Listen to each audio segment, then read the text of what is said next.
Hello and welcome to my video, lesson 6.3 on matter waves, or de Broglie wavelengths. So, like in the last video, we talked about de Broglie figuring that if EMR can be a particle with momentum, which we figured out in the particle model of light unit, then why can't matter, like electrons, perhaps also have a wavelength? And so what he did is he shot these electrons at a diffraction grating and found an interference pattern and proved this. We talked about that in the last video. But basically what he said was, well, we can not only just prove that electrons have a wavelength, but we can use this concept to actually find the wave, or not just prove that electrons are waves, but we can use this concept that they are waves and find the wavelength if we can use momentum to relate the two. So basically we know momentum in general, like with macroscopic objects, anything that has mass, we can use mv.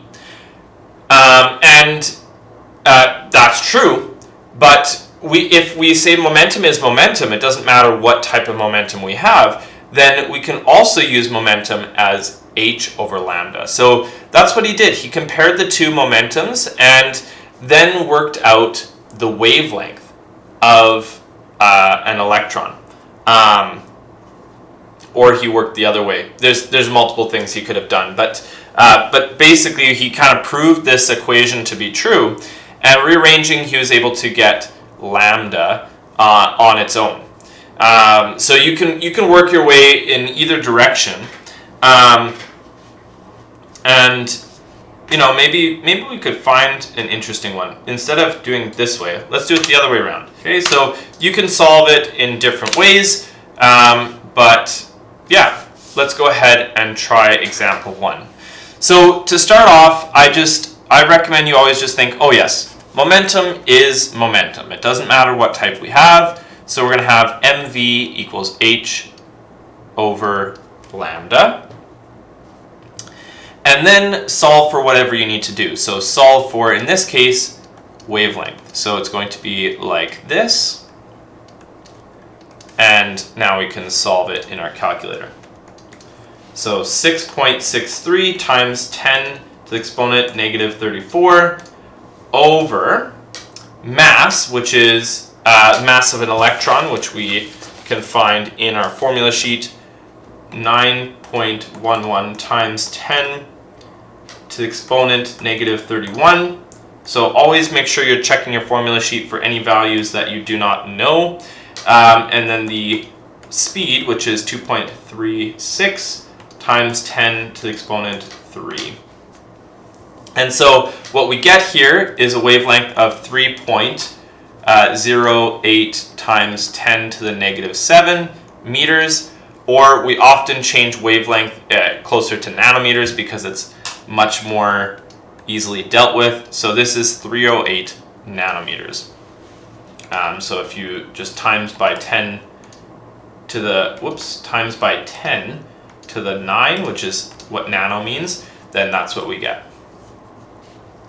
Okay, let's do it in reverse here. So it's the same setup, mv equals h over lambda, but now we're going to solve for the velocity, which is going to be nice and simple. All we have to do is divide by m on both sides. And so it's going to be 6.63 times 10 to the exponent negative 34 over mass, which is the mass of an alpha particle, which is heavier than before, 6.65 times 10 to the exponent negative 27 times by the wavelength, which we decided was 25 nanometers.